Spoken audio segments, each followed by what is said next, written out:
If you're watching this video, then you're probably curious why leaves have so many colors, especially during autumn or fall when they decorate the environment with their red hue to symbolize the winter's inevitable approach.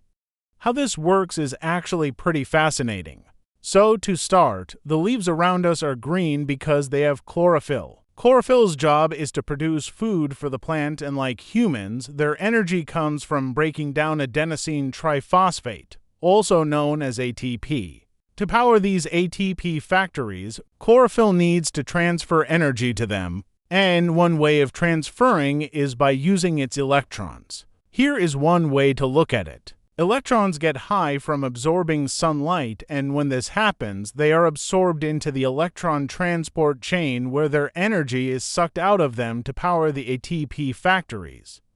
But there is a small limitation. These electrons are quite picky and can only get high from certain amounts of energy, sort of like Goldilocks choosing her porridge. The scientific explanation of this is that electrons become excited and are promoted to a higher energy state through absorbing light with energy that corresponds to the difference in energy level between this state.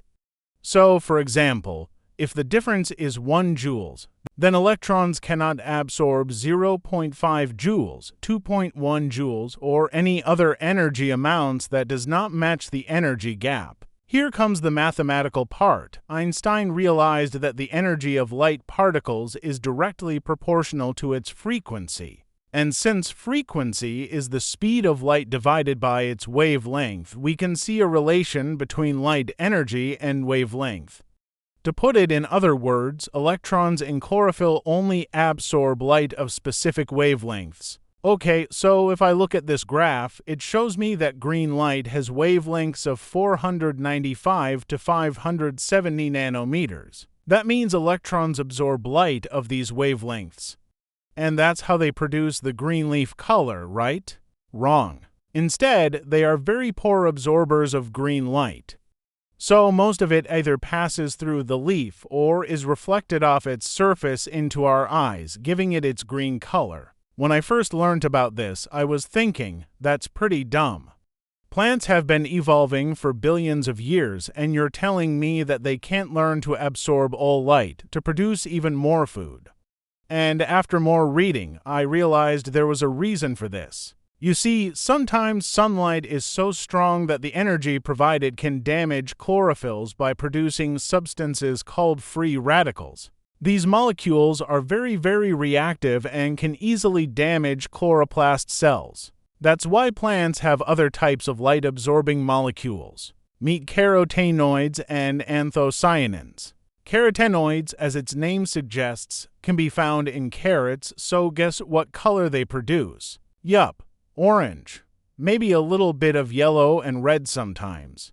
Carotenoids absorb blue, green, and violet light, because their main job isn't to produce food, but rather more importantly protect the cells from these radicals by absorbing them. They are heavily outnumbered by chlorophylls. Thus their orangey color isn't that obvious on leaves. During the fall, plants start to prepare for the chilly winter and drastic drop in sunlight by conserving nutrients. They shed away their leaves and harvest its nutrients, particularly the metal elements in chlorophyll. So the plant will turn on its own leaves and attack it, destroying chlorophyll, followed by the carotenoids, which means that when most of the chlorophyll is gone, only the orange color of carotenoids is left to be seen. Plants safely shed their leaves by forming an abscission layer at the stem of leaves, sort of like the plane door that must be closed after boarding before the plane can depart. However, when this layer gradually forms, nutrients from the not yet destroyed chlorophyll still need to be transported into the stem.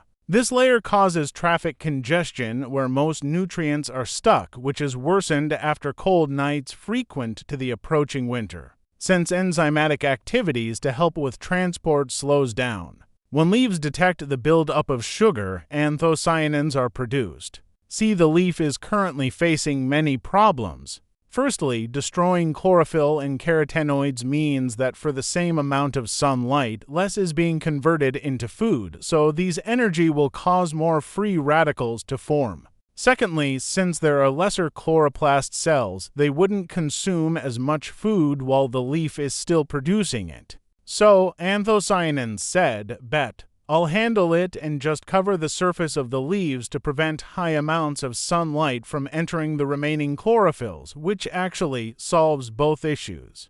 These anthocyanins give leaves the purple color during the fall. Of course, there are many other reasons for purple leaves, other than strong intensive sunlight. Some plants develop purple leaves to deter herbivores from eating them, and also in cold environments when chlorophyll function is slowed from low temperatures.